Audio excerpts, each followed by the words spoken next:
BSc first year students, हम लोग regeneration topic के बारे में पढ़ रहे थे। आज हम एनालिड्स में रीजनरेशन के बारे में पढ़ेंगे।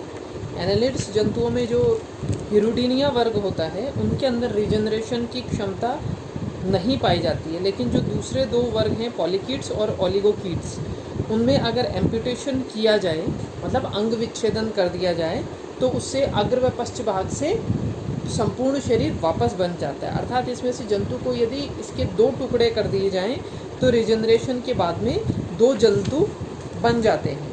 इसी तरह एनालिड्स जो होते हैं उनमें रीजनरेशन की एक सीमा होती है, लिमिट होती है कि इसका जो कटा हुआ आगे का भाग होता है उससे तो पिछला संपूर्ण भाग प्राप्त हो जाता है और उतने ही खंड का हो जाता है जितना कि मूल जंतु होता है। ठीक है, लेकिन जो पीछे वाला भाग होता है उसमें कुछ खंड ही पूर्ण हो पाते हैं। जैसे कि इसमें डायग्राम में शो किया गया है, ये है एलोलोबोफोरा फेटिडा।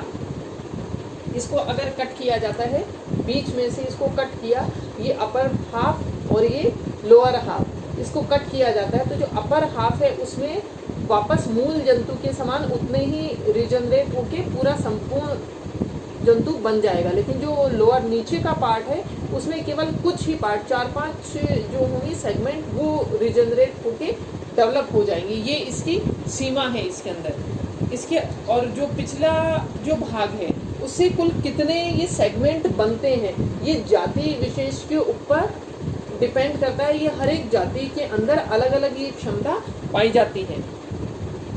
जैसे किसी में यदि किसी जाति के अगले 4-5 हिस्से, ये सिर्फ 4-5 हिस्सों को अगर काट दें तो रीजनरेशन करके अग्र वाले भाग हैं वो तो मूल खंड के समान ही उसमें संख्या प्राप्त हो जाती है, लेकिन पीछे वाले जो हैं उनमें मूल खंड के समान प्राप्त नहीं होती। जैसे यदि इसको आधे से ज़्यादा पार्ट को नीचे से अगर इसको कट किया जाए, ए पार्ट बी पार्ट कट किया जाए, तो जो आगे वाला अग्र भाग है वो तो रीजनरेट होके उतने ही पार्ट पीछे वाले बना लेगा, तो इसमें कुछ का डेवलपमेंट हो जाएगा। लेकिन ये जो नीचे का पार्ट है जिसमें बहुत छोटा पार्ट आया है उसके अंदर रीजनरेशन होकर उसमें हेड का निर्माण नहीं होगा। ये जो जंतु हैं एनालिड्स, इनमें जो रीजनरेशन की पावर है वो प्लेनेरियन जंतुओं की तरह ही होती है। इसमें जो अधिचर्म कोशिकाएं होती हैं वो चारों तरफ से सरक कर घाव को घेर लेती हैं और फिर इस अधिचर्म कोशिकाओं के नीचे नियोब्लास्ट कोशिकाएं होती हैं, वो आकर जमने लगती हैं। ये नियोब्लास्ट कोशिकाएं जो प्लेनेरिया में मीजेनकाइमल कोशिकाएं थी उसी की तरह इसमें रीजनरेशन के लिए रेस्पॉन्सिबल होती है। लेकिन ये जो रीजनरेशन की पावर होती है वो प्लेनेरिया की जो मीजेनकाइमा होती हैं उसकी तुलना में ये जो नियोब्लास्ट कोशिकाएं होती हैं उनमें कम होती हैं। और ये कोशिका भी इनमें प्रमुकुल मतलब ब्लास्टेमा का निर्माण होता है और फिर ये कोशिकाएं आगे चलकर मध्यजन स्तरीय अंगों का निर्माण करती हैं। जैसे जो अधिचर्म है वो तंत्रिका तंत्र का बनाएगी और जो कटी हुई आंत है वो शेष आंत्र का निर्माण कर लेगी। अब इसके बाद हम लोग रीजनरेशन पढ़ेंगे निमर्टीन्स में। रीजनरेशन इन निमर्टीन्स, इनके ये एक छोटा सा संघ है जिसको रिंकोसिला भी कहते हैं। इसके अंदर भी रीजनरेशन की पावर पाई जाती है। इस संघ के जो जंतु हैं वो एक कृमि के रूप में होती हैं। जब इनको छेड़ा जाता है तो ये बहुत जल्दी ही उस टूट कर दो पार्ट में अलग हो जाते हैं और इनका जो आगे का प्रोबोसिस होता है वो निचले खंड से अलग हो जाता है और बहुत जल्दी ही ये जो प्रोबोसिस है उससे पीछे के हिस्सों का विकास हो जाता है। और जो अधिकांश जंतु हैं उनमें अग्र भाग जो है उसमें ही रीजनरेशन की क्षमता मिलती है। लेकिन लाइनियस की कुछ जातियां हैं वो क्योंकि एसेक्सुअल रिप्रोडक्शन करती हैं तो उनमें पश्च भाग में भी रीजनरेशन की पावर पाई जाती है। नेक्स्ट है निमेटोड्स। निमेटोड्स में रीजनरेशन की पावर अल्पमत होती है और ये न्यून रीजनरेशन की पावर का कारण ये है कि निमेटोड्स जंतु जो होते हैं उनमें यूटेली पाई जाती है। मतलब एक ही जाति के जो सभी जंतु होते हैं उनमें कोशिकाओं की संख्या सिमिलर होती है। कोशिकाओं की संख्या सिमिलर होती है, नियत रहती है, वो फिक्स रहती है, अर्थात जो जैसे इनका उत्सर्जी तंत्र है उसमें सिर्फ 3 कोशिकाएं होती हैं, और यदि भ्रूण और वयस्क की कोशिकाएं होती हैं वो भी समान होती हैं। इनमें क्या होगा, सिर्फ संख्या उतनी ही रहेगी, सिर्फ क्या होगा, आकार में वॉल्यूम बढ़ जाएगा लेकिन संख्या उतनी ही रहेगी। तो इस तरह की ग्रोथ को कहते हैं ऑक्जेटिक ग्रोथ। और ऐसी जो ग्रोथ होती है वो निमेटोड्स के अलावा रोटिफेरा, लार्वेशिया के जंतुओं में भी पाई जाती है। ठीक है, नेक्स्ट है रिजेनरेशन इन आर्थ्रोपोड्स। आर्थ्रोपोड्स के अंदर रिजेनरेशन की अल्प क्षमता ही पाई जाती है। इसमें सिर्फ भ्रूणीय अवस्था में इनमें बहुत हास्यित लिम्स पाए जाते हैं और इनका आकार भी सामान्य से कम होता है।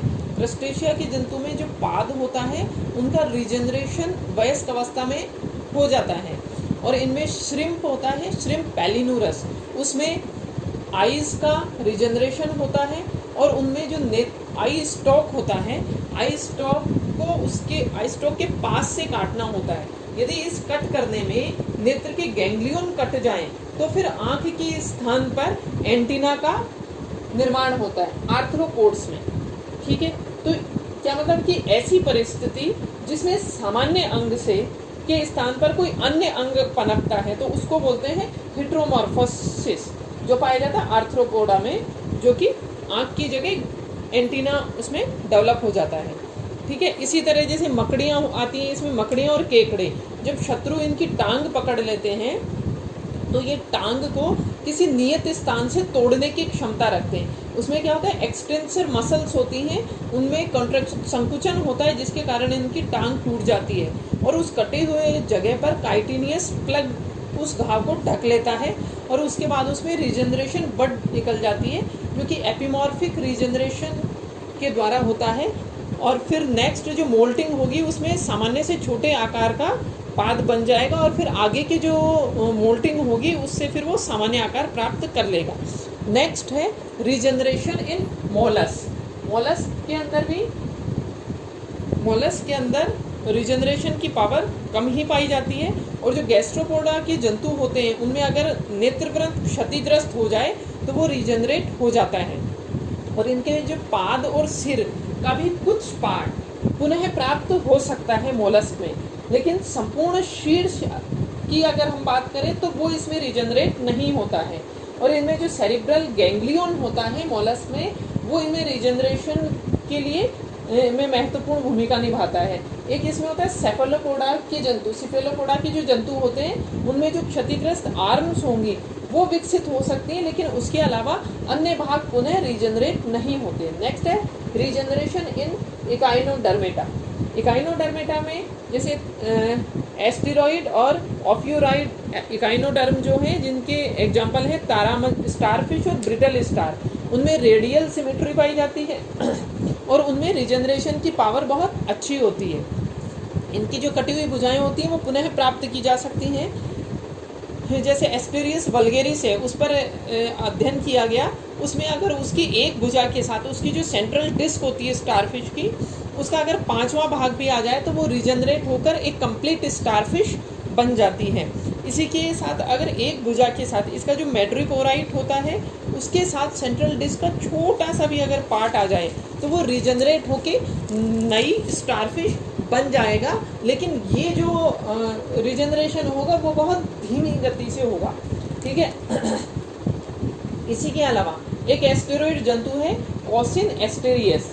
इस जीव के अंदर क्योंकि एसेक्सुअल रिप्रोडक्शन पाया जाता है तो इसमें क्या होता है, इसकी जो सेंट्रल डिस्क होती है वो 2 पार्ट में विभाजित हो जाती है और फिर इस 2 पार्ट से दो जंतु रिजेनरेट होकर बनते हैं। तो इस तरह से ये कहलाता है फिसीपेरस, विखंडन प्रज कहलाते हैं और ये जो घटना है वो फिसीपेरिटी कहलाती है। इसी के साथ एक वर्ग इसका जो है होलोथुराइडिया। इसके जो जंतु हैं जिनको सी कुकुम्बर के नाम से भी हम जानते हैं, उनमें भी रिजेनरेशन की पावर पाई जाती है। जब शत्रु इन पे अटैक करता है तो अपनी रक्षा के लिए इनके गुदा पार्ट जो है क्लोएका के अंदर मिलने वाली सब अंधनाल होती है, जिनको कुवियर की नालें, ट्यूब्यूल्स ऑफ कुवियर कहते हैं, उसको ये क्लोएका से बाहर की तरफ निकाल देते हैं, जिसे उसके फटने से ये नाले बाहर आ जाती हैं और जल में फैलकर एक चिपचिपा सा जाल बना लेती हैं, जिसके अंदर ये इसका जो शत्रु होता है, केकड़ा, लॉबस्टर आदि फंस जाते हैं और फिर वापस ये जो ट्यूब्यूल्स ऑफ कुवियर हैं उनका रिजनरेशन हो जाता है। इसी के साथ ये कुकुमेरिया, होलोथुरिया आदि के अंदर क्या होता है, क्लोएका जो है वो रिजनरेशन में महत्वपूर्ण भूमिका निभाता है। और अगर ये इसको आड़ी काट दिया जाए इस जंतु को, तो वही पार्ट रिजनरेट करता है जिसके अंदर क्लोएका का पार्ट कुछ आ गया।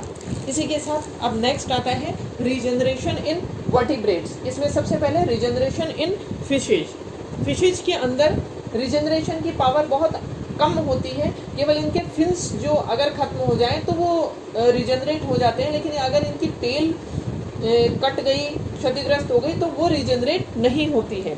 Next amphibia, regeneration in amphibians. अन्य कशेरुकियों की तुलना में एम्फीबियंस के अंदर रिजनरेशन की क्षमता अधिक होती है।